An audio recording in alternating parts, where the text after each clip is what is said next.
Ma'am నమస్తే అండి. నమస్తే అండి. ఎలా ఉన్నారు ma'am? I'm good. How are you? Fine ma'am. Yeah! అయితే మనం ఎక్కువగా వింటూ ఉంటాం ఏంటంటే భయపడే విషయం కూడా అది. కొలెస్ట్రాల్ టెస్ట్ చేయించుకుంటే గనక దాంట్లో ఎల్‌డీఎల్ ఎక్కువ ఉంటే అమ్మో! భయపడి డాక్టర్ దగ్గరికి పరిగెత్తడమే జరుగుతూ ఉంటుంది. ఎందుకు అది పెరుగుతది మ్యామ్ ఎల్‌డీఎల్ కొలెస్ట్రాల్ అనేది? సీ ఎల్‌డిఎల్ అనేది ఇది ఇది చాలా జస్ట్ నాట్ కొలెస్ట్రాల్. హ్మ్.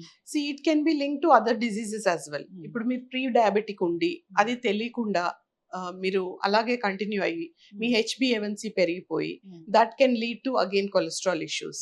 ఆర్ జస్ట్ కొలెస్ట్రాల్ అంటే మీ ఫ్యామిలీ హిస్టరీలో ఉంటే ఇన్ కేస్ మీ ఫ్యామిలీ మీ జెనెటిక్ డిస్పోజిషన్‌లో మీకు ఆ కొలెస్ట్రాల్ అనే జీన్ ఉంటే మీకు అది it can be familial, it can be with your diet, it can be with other diseases as well.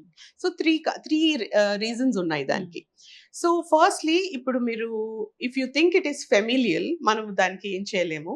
You will have to take a medicine me genetics లో ఉందనుకుంటే. But దాన్ని avoid చేయడం it's push చేయొచ్చు. ఇప్పుడు మీకు 20s లో 30s లో వచ్చేది మీకు 40s లో రావచ్చు, ఆర్ 40s లో వచ్చేది మీరు 50s లో రావచ్చు. So it totally depends on how your life style is. మనం ఏం తింటున్నాం, ఎలా తాగుతున్నాము, వాటర్ ఎలా తీసుకుంటున్నాము, ఎలాంటి డైట్ తీసుకుంటున్నాము, ఎక్సర్సైజ్ చేస్తున్నామా లేదా, that is very very important. So అది అవాయిడ్ చేయడానికి లేదు కానీ పుష్ చేయొచ్చు మీరు. అంటే ఇది విమెన్‌లో ఎక్కువగా ఉంటుందా? అలా ఏం లేదండి. It's both equally men and women లో సిమిలర్. ఎక్సర్సైజ్ అంటే ఇంటి పని చేసుకుంటే అది ఎక్సర్సైజ్ లాగా మనం కన్సిడర్ చేయమా? ఇంటి పని స్ట్రెస్ అండి. మీరు డీస్ట్రెస్ చేయాలి. ఓకే. ఓకే. ఇంటి పని అనేది అది మీరు చేస్తున్నప్పుడు మీ మైండ్ ఎలా ఉంది. ఓకే. జిమ్‌కి వెళ్ళినా కానీ నా మైండ్ ఎలా ఉంది చూసుకోవాలి. ఇప్పుడు మీరు బయట ఒక నిద్ర లేసాక ఒక హాఫ్ అన్ అవర్ మీరు వాకింగ్ చేస్తారు. మీరు హాఫ్ అన్ అవర్ వాకింగ్ చేసినప్పుడు మీరు కొంచెం అంటే your thoughts have to be good. అంటే ఎక్కువ స్ట్రెస్ఫుల్ ఉండకూడదు. మీరు ఒక ఫ్రెండ్ తో ఒక హాఫ్ అన్ అవర్ మార్నింగ్ లేసి వాక్ చేసి వచ్చినప్పుడు అది డిఫరెంట్ గా ఉంటుంది. మీరు ఇంట్లో ఊడ్చి తుడ్చి గిన్నెలు కడిగేటప్పుడు మీ మైండ్ ఎలా ఉంటుంది, అది డిఫరెంట్ గా ఉంటుంది. సో ఎక్సర్సైజ్ అనేది ఎందుకు చేస్తామంటే బరువు తగ్గడానికి కాదు. ఇట్ ఇంటర్నల్లీ మన గుడ్ హార్మోన్స్ రిలీజ్ అవుతాయి. ఓకే. మనం స్ట్రెస్ పడినప్పుడు ఒక హార్మోన్ కార్టిజోల్ అనేది రిలీజ్ అవుతుంది. ఆ కార్టిజోల్ అనేది స్ట్రెస్ హార్మోన్. దాన్ని న్యూట్రలైజ్ చేయడానికి మనం ఎక్సర్సైజ్ చేయాలి. ఎక్సర్సైజ్ చేసినప్పుడు ఆక్సిటోసిన్స్, ఎండార్ఫిన్స్ అనేవి రిలీజ్ అవుతాయి. అవి హ్యాపీ హార్మోన్స్. సో ఆ హ్యాపీ హార్మోన్స్ ని రిలీజ్ చేయడానికి మనం ఎక్సర్సైజ్ చేయాలి. సో ఊడ్చేటప్పుడు తుడిచేటప్పుడు గిన్నెలు కడిగేటప్పుడు హ్యాపీ హార్మోన్స్ రిలీజ్ అవుతున్నాయని నేను అనుకోను.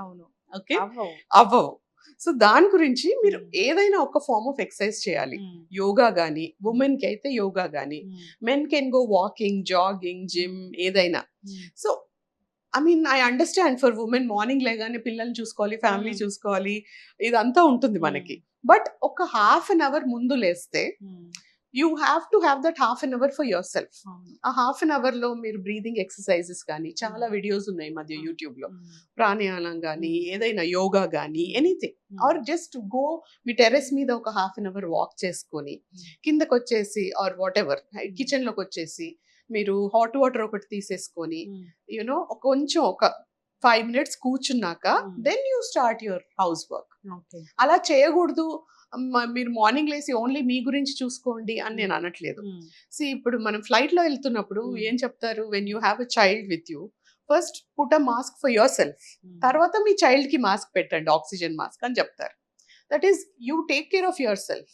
If the women of the house is healthy, family కూడా హెల్తీగా ఉంటుంది. అసలు ఉమెన్ ఎక్కడ ఆలోచించుకుంటారు వాళ్ళ గురించి? That is one mistake. Fever వస్తే కూడా చెప్పలేని పరిస్థితి, చెప్పరు కూడా. మరి ఇల్లంతా ఎక్కడ కంగారు పడిపోతారో అని చాలా చక్కగా చెప్పారు మ్యామ్.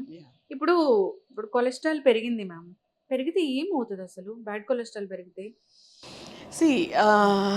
ఎల్డిఎల్ అనేది ఒక లెవెల్ వరకు ఓకే అండి, బట్ అది చాలా రేజ్ అయిపోతే then that is not good. So దానికి తగ్గట్టుగా ఫస్ట్ ఫుడ్తో ట్రై చేయాలి మీరు. అంటే ఇప్పుడు ఎల్డిఎల్ తగ్గించే కొన్ని ఫుడ్స్ ఉన్నాయి, అవి ఒమేగా 3 రిచ్ ఫుడ్స్ మీరు తీసుకోవాలి. అంటే హెచ్డిఎల్ పెరగాలి, ఎల్డిఎల్ తగ్గాలి. ఓకే, సో అలా మ్మ్.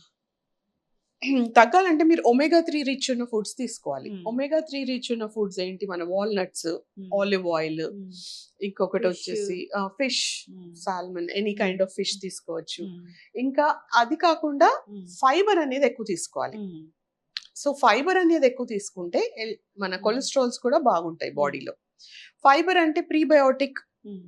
అనేది ఫుడ్స్ ఎక్కువ తీసుకోవాలి. మ్మ్. సో ఫైబర్ అంటే మన యాపిల్స్ లో ఉంటుంది, మ్మ్. మన అన్ని గ్రీన్ వెజిటబుల్స్ లో ఉంటుంది. ఇంకొకటి మన మునక్కాయ, మ్మ్. It's very good source of fibre. మ్మ్. ఇంకా చాలా అన్ని ఇప్పుడు యాపిల్ స్కిన్ అనేది మ్మ్. అందులో కూడా ఫైబర్ ఉంటుంది. మ్మ్. సో ఇలా మనం ఫ్రూట్స్ అండ్ వెజిటబుల్స్ ఎక్కువగా తీసుకుంటే, సాలెడ్స్ తీసుకుంటే ఫైబర్ ఉంటుంది.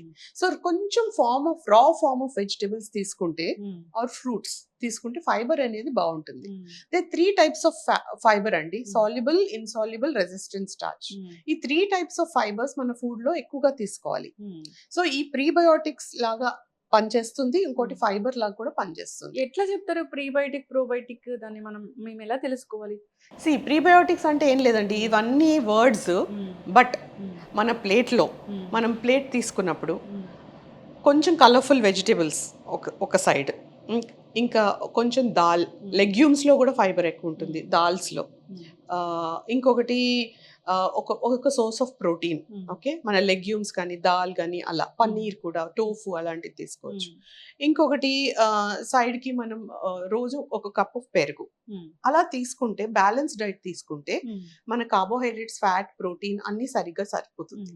Thank you so much ma'am. Qualified న్యూట్రిషనిస్టులు కొంచెం ఎక్స్పోజ్ అవుతే జనాలకు తెలుస్తారు. సో మాకు ఇంటర్వ్యూస్ ఇస్తే మేము ఈ ఇన్ఫర్మేషన్ని పాస్ చేస్తాం కాబట్టి వాళ్ళు తెలుస్తుంది అసలు ఏంటి సరైన డైట్ ఏంటి, సరైన న్యూట్రిషనిస్ట్ ఎవరు, అసలు డాక్టర్స్ ఎక్కడున్నారు అనేది. చాలా చక్కటి ఇన్ఫర్మేషన్ మ్యామ్. అందరూ కూడా ఫాలో అయ్యి హెల్తీగా, ఆరోగ్యంగా ఉండాలని కోరుకున్నాం. ధన్యవాదాలు. Thank you.